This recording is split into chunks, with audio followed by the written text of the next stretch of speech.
Hi, everyone. Welcome to this Telit Cinterion webinar, 5G RedCap's Evolution and Impact on IoT. I'm Amanda Flink, the Head of Global Events here at Telit, and I'll be moderating our webinar today. Let's quickly get to know our speaker. To explain this topic today, I'm pleased to be joined by Safi Khan, the Regional Product Marketing Director at Telit Cinterion. Hi, Safi. Hi, Amanda. Just before I hand it over to you to start our presentation, I'm going to give our audience a few quick reminders. We do have time to answer some questions at the end of our presentation. You can simply submit a question by posting in the questions box located near the bottom of your screen. Also, please be sure to check out the resources section for some additional information on our topic today. And finally, we will send out this replay link to all attendees at the conclusion of the webinar. And Safi, with that, I will hand it over to you to start us. Okay, great. Thank you, Amanda, again, and hello, everyone. I'm really happy to be here talking about this subject today with you. So today we will be talking about 5G RedCap and its evolution and impact on IoT. So we actually a few months ago did a webinar on RedCap back in November 2022. And in that webinar, we already covered the sort of the historical perspective on how RedCap as a technology got started in the standards process and why, and how the need for RedCap came about. Mainly it came about because of the sunsets of 2G, 3G, 4G technologies that have either already happened or sunsetted in some regions of the world. For example, 3G is now sunset in the US. Or will be occurring in the next decade, like, for example, 4G will eventually sunset, and then 5G will be the dominant technology. So if you are interested in understanding more about how these technologies and timelines affect the rollout of 5G, and including RedCap, I strongly suggest that you go and listen to that other webinar also. And I think the link will be provided in the resources section. So let's get started on how the 5G RedCap is evolving and how it rolls out as far as the 3GPP timeline is concerned. So in this slide, we are showing you the evolution of the 3GPP standard, and I will mainly concentrate on release 15, 16, 17, and 18. So these are the 4 releases where 5G technology is being rolled out commercially. So release 15 was the first release in which the early 5G rollouts happened. And then it was further refined in release 16, where we are today. And then very soon, release 17 will be available with new products with the feature set of release 17. And then release 18 will come afterwards. And also something to note here is that up to release 17, we are calling this as 5G. And then from release 18 onwards, we will be calling it 5G Advanced. So this is one of the key differences where some of the new features of release 18 will be called 5G Advanced. And if you recall, some of you may remember, same thing happened back in the 4G days, where 4G technologies were a set of features which then eventually became 4G advanced technologies. So there's a moniker for that called 4G advanced. And eventually 4G advanced Pro was the final highest feature set of 4G. So similarly now, today we are living in the 5G era. And let's say around 2024-25 timeframe, we will be in the 5G advanced era. Okay, so with that said, let's focus on the 2 RedCap releases, which are labeled here on the slide on the upper right-hand corner. So the first release of RedCap will be in 3GPP release 17. And again, to recap, RedCap stands for Reduced Capability. So as a short form, we just call it RedCap. And this is a 5G NR new radio technology. And the initial rollout of RedCap will occur in release 17. And it will be further enhanced in release 18 when new features are added. So from a very high level, Release 17 RedCap will leverage the full spectrum of 5G, all the new bands, including the new mid-band, the private network CBRS band, and this will be very good for many use cases, for example, industrial IoT. The main reason to introduce RedCap is to fill the gap between the low-cat or the LPWA technologies and the high-end 5G mobile broadband, which is Release 15 and 16, the focus. So the focus of Release 15 and 16 was very high bandwidth, very high speed. And then the focus on Release 17, RedCap, is to fill the gap that is left between the 4G IoT technologies and 5G. So this is the timeline, and now let's get a little bit more into the detail. So as you know, ITU was the governing body that presents the requirements to the 3GPP, which then gets standardized. What we see is that there were three main pillars of 5G. We have all seen this before. So the first pillar was basically higher throughput, the triangle on the top, which is called eMBB, Enhanced Mobile Broadband. So this has been covered for many years, so people are very familiar with this by now. Second pillar is the one on the left, energy efficiency. So this is called 5G MMTC, so massive machine type communication. This brings basically network efficiency and scalability to have thousands and thousands of nodes connected on the network efficiently, low power. And then on the right is the low latency and reliability. This is the key promise of 5G, where it's called URLLC, so ultra reliable, low latency communication. So in this triangle, we see that 5G fills the gap for the high speed and brings the LPWA technologies into 5G ready domain, and also promises low latency and reliability for manufacturing and industrial and autonomous vehicles, AR and VR, and so on. But we do see that, in the mid-speed, there was a gap as shown in the picture. So if you were to advance that forward, this is the area that will be filled by the new technology called 5G NR RedCap. And this is the reduced capability 5G technology. And even within this, we see that there is a further subdivision where the shaded area on the right side is what is the initial use cases of RedCap, and it's the sweet spot for Release 17 features, which is the initial rollout. And then further, it will be enhanced in Release 18 when you see on the left side where they go even beyond the gap and go further into energy efficiency as well as lower cost and complexity, and I will go into that in a little more detail as we progress. So then basically in terms of the timelines, you can see here how the way to explain this slide is that on the low end, you see the LTE machine type communication. And so this is basically the traditional NB-IoT and LTE-M technologies. These are 5G ready technologies, and they will continue. And they are efficient, they are low cost, they are low speed. And so these will satisfy the use cases, for example, in low power, low data rate devices. And then there is the mid-speed. So mid-speed is considered Cat 1 to Cat 4.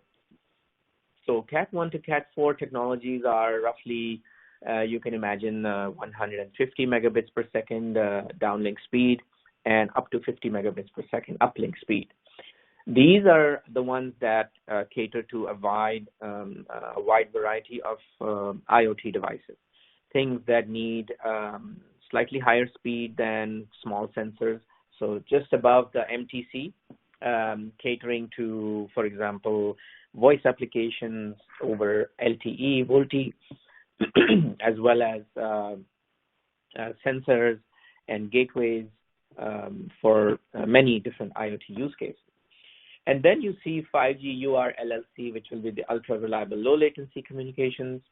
And of course, on the top is the LTE Advanced, which evolved into mobile broadband. And then mobile broadband split into two branches, and one is SA and one is NSA. So SA would be basically standalone, which is 5G, purely 5G. And then NSA would be non-standalone, where 5G would be combined with LTE and provide high-speed data services. So our webinar will focus more on this blue bubble on the slide, which is called 5G RedCap. And so I hope that this makes it a little clear on how it will be positioned between the MTC and the advanced mobile broadband. So it is the technology that will be the evolution, the long-term solution for a Cat1 and Cat4 LTE replacement eventually when LTE does finally sunset. And so in 5G NR RedCap, we will cover what technologies or what features are being brought in that makes it different.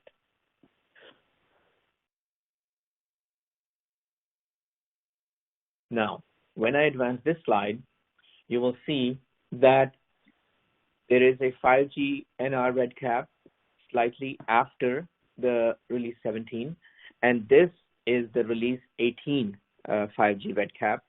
And so there is some key differences here between the two technologies, but basically 5G RedCap in release 18 will further try to address the cost reduction, the power consumption reduction, being more efficient, so that you can get a communications device that can address a large variety of IoT use cases, whether they are in consumer or in industrial commercial IoT.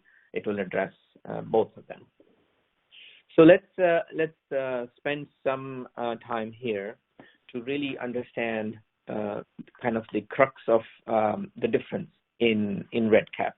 So I'll cover release 17 and 18 in slightly more detail here before we move on. And so let's talk about what is different. The main thing that is different in RedCap is that there is no carrier aggregation. So it's a single CA. So how mobile broadband achieves higher speeds is by having more carriers being aggregated. In RedCap, there is no carrier aggregation, so it makes the modem be more simple. Second thing is that it is a SA standalone 5G technology only, which means that you cannot combine, again, there is no carrier aggregation, so hence you cannot do the NSA where you have a network combining the 4G carrier with the 5G carrier. So it's basically standalone with no CA, so 5G CA. Now, of course, 5G RedCap networks will take time to roll out. So to get around that, most of the devices that will come out will support a 4G fallback technology, which means the modem will have a 4G capability. And when it does not find the 5G RedCap signal in the network, it will fall back to 4G technology. Just like the 4G devices today have a 3G or 2G fallback, the RedCap devices will have a 4G fallback. It will allow a inter-RAT like handover between 5G and 4G if you are mobility, but it will not be as smooth as, for example, an NSA operation where the network knows exactly where the device is and what the device is seeing in terms of LTE and 5G. And that's where the reduced capability comes into play, that the two modems, only one works at one time, whereas in a mobile broadband device, both 4G and 5G modems are working simultaneously. Second difference is the antenna configuration. So most of the mobile broadband are 4 antenna configurations. In RedCap, you have at the most 1 or 2 receive antennas and only 1 transmit antenna. So you can do receive diversity as an option, but you can also go with a single receive antenna. And then another feature that's introduced is half duplex operation, where the uplink and downlink basically can only happen mutually exclusively. So when you are transmitting, you cannot receive, and when you are receiving, you cannot transmit. So it overall reduces the complexity of the modem cost. So that's another difference. And of course, the modulation schemes are limited to 64 QAM mainly. And as an optional feature, you could do 256 QAM in downlink. And then there are some power saving techniques being deployed similar to EDRX and power save mode. So those are the key features or differences in RedCap versus a mobile broadband 5G device. Now, if you then evolve that to release 18, then the standard is still under development, as I had shown in the previous slide on the timeline. And what they will try to do, oh, and I forgot to mention that in release 17, the bandwidth was limited to 20 megahertz carrier only. In the mobile broadband, it's a 100 megahertz carrier, whereas in RedCap, it's max 20 megahertz. So in release 18, they will try to do further bandwidth reduction from 20 down to something less than 20. They will try to further reduce the cost and also introduce new power saving techniques where there is some more efficient use of the network resources to let the device sleep as much as possible, but still be connected to the cloud and higher efficiency. So roughly, the release 17 RedCap will have speeds around 150 to 200 megabits in the downlink and about 50 to 100 megabits in the uplink. And the higher end will be achievable only through the optional 256 QAM modulation. Whereas in the release 18 RedCap, which is supposed to be a further step down from the release 17, the speeds are roughly more closer to Cat1 LTE speeds, like, for example, 10 megabits downlink, 1 megabits uplink. Those are the speeds that will be available. So, in terms of covering the technical issues, we have covered now, what the RedCap modem looks like, how is it different from the 5G devices that you are used to looking at today. Now let's kind of switch gears a little bit and look at the use cases and see, how RedCap actually impacts the types of devices that will be essentially applicable. So in this slide, we are showing you how the different technologies get positioned in our view. So let's start from the bottom and move our way up to the top. So on the bottom, you see NB-IoT, which is narrowband IoT, and LTE-M, which is LTE machine type. So these are called LPWA technologies, low power wide area network. And so again, as you can see, the metering and sensing, low speed, low power devices are very suitable for this technology. These started from release 13, 14. They are 5G ready technologies, and they continue with 5G. They are very, very efficient in terms of battery and low power. However, the nature of these technologies is more message centric. They are really like let's say a smart meter a few times in a day, wakes up, sends a message, says, this is my reading, and then that message goes into the cellular network and back into the cloud eventually. So message centric, they do measurements, they do data, and so the LPWA technologies are good. You can basically use them on tracking, like you can track objects with them, asset tracking. Those are very good for that. On the other hand, we have the LTE Cat 1 and Cat 4 legacy technologies, which are now have been around for a long time, and eventually they will become sunset when LTE networks become obsolete. So these are covering the mid area, and those are basically monitoring and control devices. You can do alerts, you can do more active supervision. Now you can also do transactions back and forth, like two-way transactions, do some data capturing, and then the activities are more frequent. And live events, there's a data stream, let's say, and so the connectivity to cloud comes into play, as shown that these technologies need to be closely connected to the cloud. They have more uplink downlink demands, and so this is what eventually is the sweet spot for RedCap.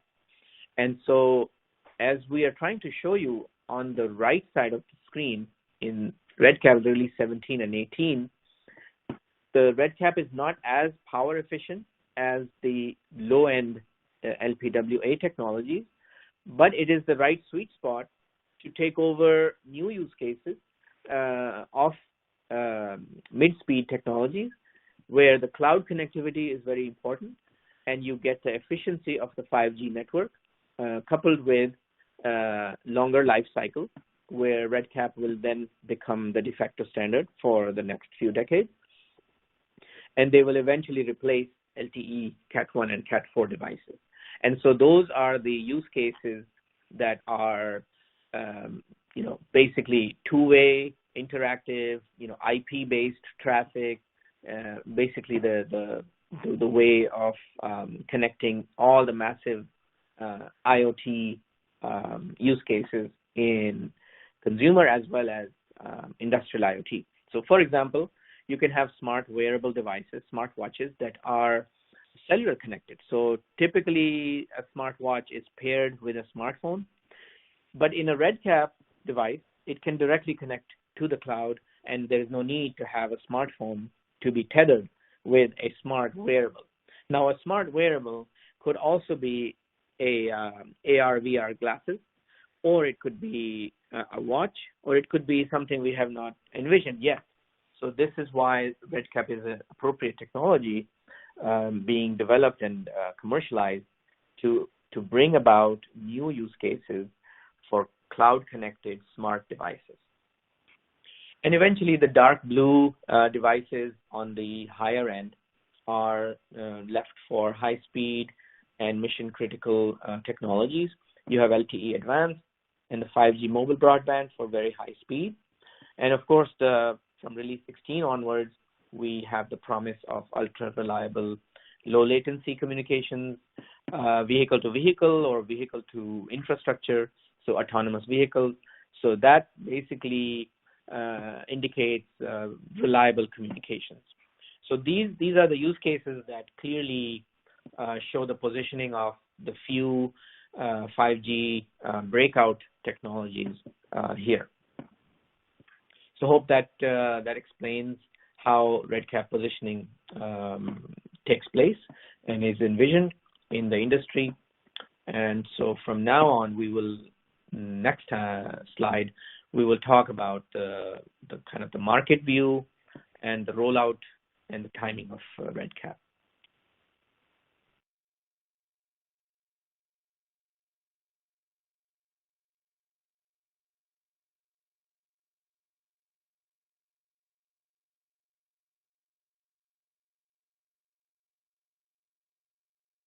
Okay, so here's a very good slide from Counterpoint Research that shows a view of shipments of devices in a timeline where they are covering all the technologies, mainly cellular. So starting from 2G and 3G, then LPWA, the LTE-M and the IoT, and then the 4G technologies, the Cat 1, Cat 4, and then of course 5G, the mobile broadband section. And then the one in the circle is the 5G RedCap forecast. And so what I want to convey in this webinar is that the ramp up of RedCap is going to be slow initially and will take time, but eventually it will cross a lot of the other technologies shown here, because eventually all the networks will farm towards 5G, and that's where most of the RedCap activity will happen, is really from 2027, 28 onwards. And so there will be activity. There are rollouts or announcements for 5G RedCap devices happening. But remember that most of the actual commercial activity becomes viable once the network side is ready. So in the view of the industry, of course, the industry and the whole worldview, they want RedCap right now. But it takes time for the RedCap networks to be deployed and ramped up. So worldwide deployments will take some time to have a RedCap signal available for the device. And we think that most of the early launch RedCap devices in the market will mainly be operating on LTE networks majority of the time. And if you remember what I said earlier, all the RedCap devices have an LTE fallback. And that is exactly the reason why they have this fallback, is because the RedCap signal from the network may not be available when the device powers up. So it has to have a mechanism to fall back to a legacy technology that is deployed ubiquitously everywhere, which is 4G.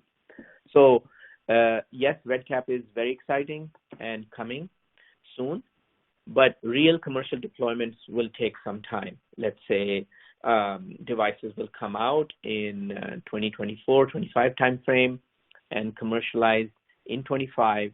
And we will start seeing some of the network rollouts in the advanced geographies like North America, Japan, Europe.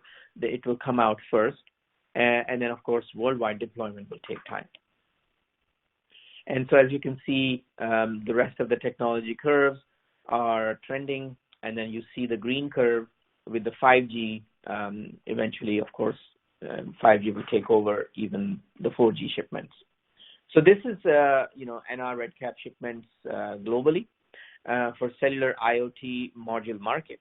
So remember, this view is from an IoT module market perspective. So it's not the consumer side of things. And so a consumer RedCap device might actually ramp up earlier than what's shown here. Why? Because most of the chipset vendors target the high volume consumer side of things, like smartphones. And of course, like, for example, RedCap could be positioned for watches, smartwatches, as I mentioned earlier.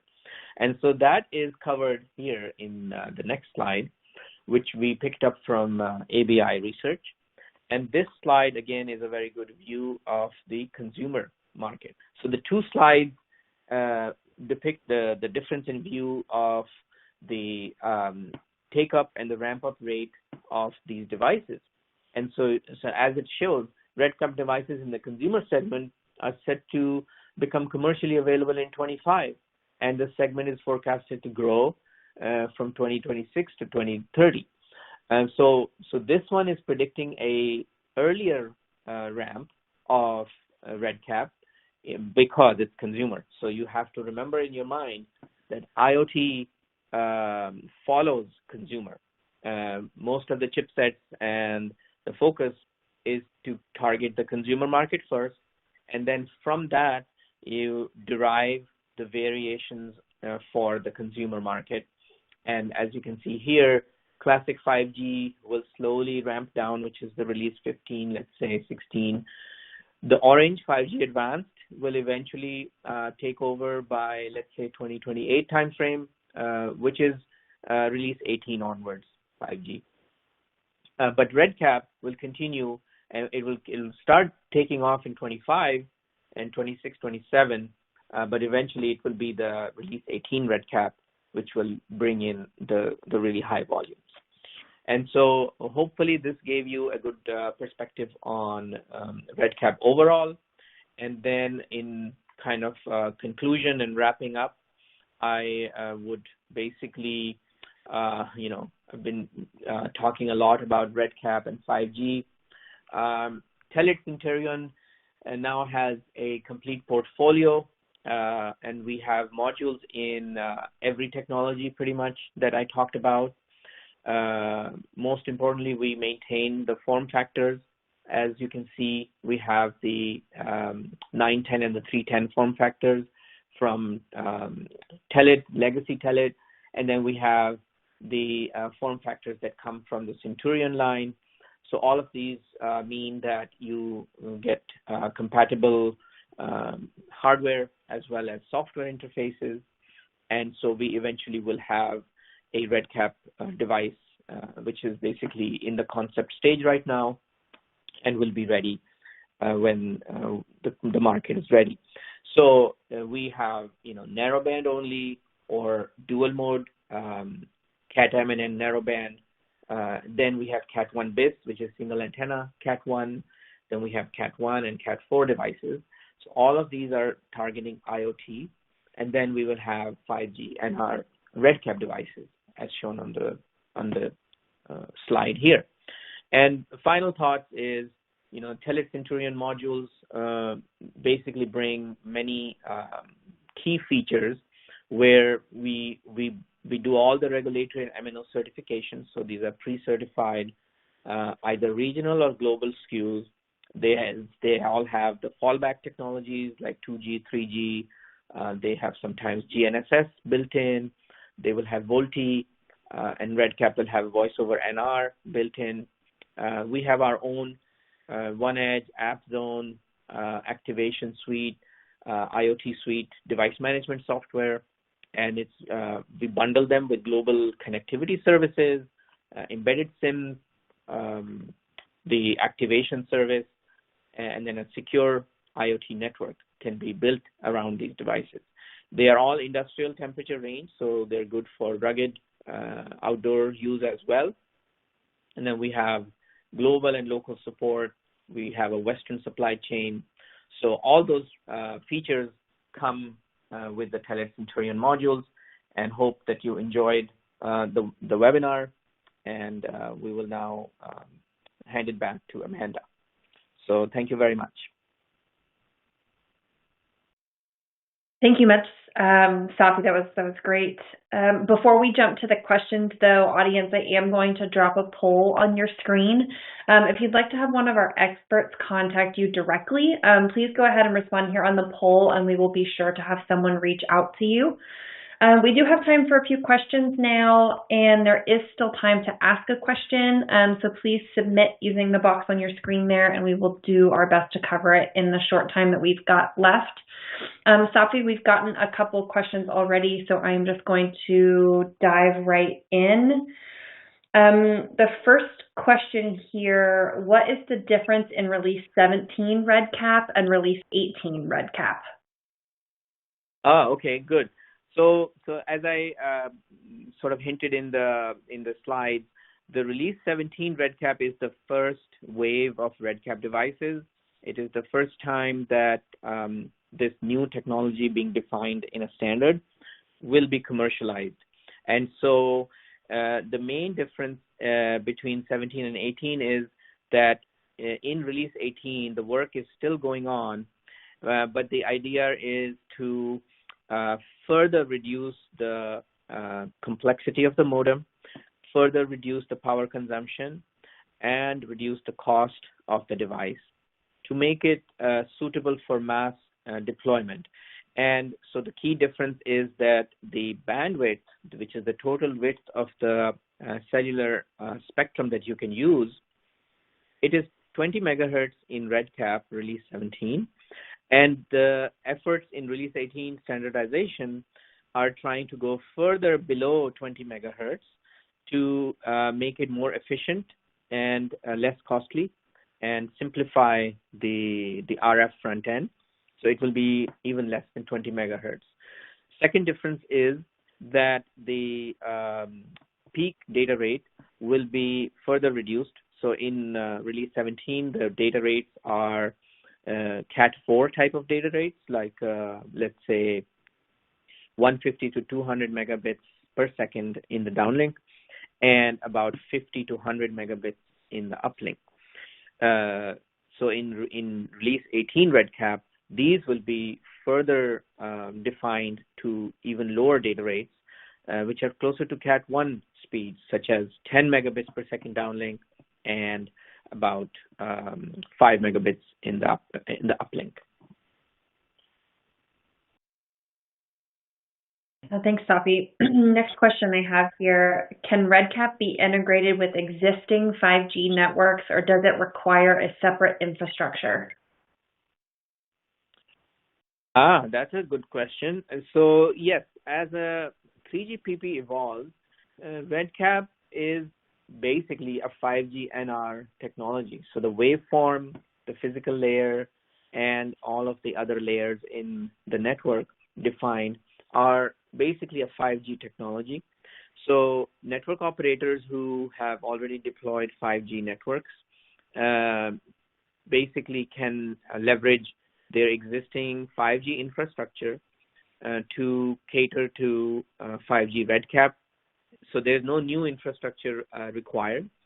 And the time and effort it will take to turn on RedCap services is in the firmware and basically the upgrades to the network in the field, where they will have to do the network management, where they can be able to efficiently onboard new RedCap devices in the network, which have smaller bandwidth capability and may not support all the features of the mobile broadband device. And when they register in the network will have to accommodate them and do their signaling back and forth side by side while still maintaining all of the 5G mobile broadband devices. So this is basically what's going to take time in terms of rolling out the RedCap services. Especially VoLTE will have to be upgraded to voice over NR because RedCap is a standalone 5G technology, and so voice will have to be fully deployed over NR. So no new infrastructure is required in terms of hardware, but a lot of new firmware and software effort is required in the existing infrastructure. Great, and you touched on this just a little bit, but this next question, when will RedCap networks deploy commercially? Yes, we did talk about those timelines according to the two perspectives I gave. So I think that, if someone is talking about, let's say, RedCap for smartwatches, that may come very early. But then if someone is talking about RedCap for, let's say, industrial IoT that has some of the 5G features like time-sensitive networking and low latency, that will come much, much later. And so from a very high level, I would say that, the commercial RedCap will start rolling out in 2025 timeframe. And then the industrial is probably going to take 2026 onwards. And so those are the timelines when these networks will be more commercially deployed. Great, and we've got time for one more question. This is just a nice follow-up to this last one. Will RedCap be rolled out globally, or will it only be available in certain regions? Yes, that's another key point. So, supporting global SKUs is not that easy. Of course, it adds cost to the device, and it takes time. So that's going to depend. Like I had mentioned earlier, that some of the regions like the new technologies and they adopt them very quickly. And so, for example, North America, there may be a regional RedCap device, or if it's a global RedCap device, that will cost more because it has to support all the bands. But the benefit is that products with a global RedCap device can be shipped anywhere with a single SKU. And so it will basically really depend on the price point and the rollout of the networks in the regions. I expect, I think, global RedCap devices to be more prevalent in the industry, although they come at a slightly higher cost. But the benefit is that eventually, when RedCap is deployed, the same device can be shipped anywhere in the world, and then it will be able to connect to the RedCap networks. Great, thank you. Safi, I believe that's all the time that we have got for today. Audience, please be sure to check your inboxes in the coming days for the replay link. You can access the resources here on your screen now. As Safi mentioned, we have the previous webinar from November. Safi, thank you so much for your time today, and thank you everybody who joined us.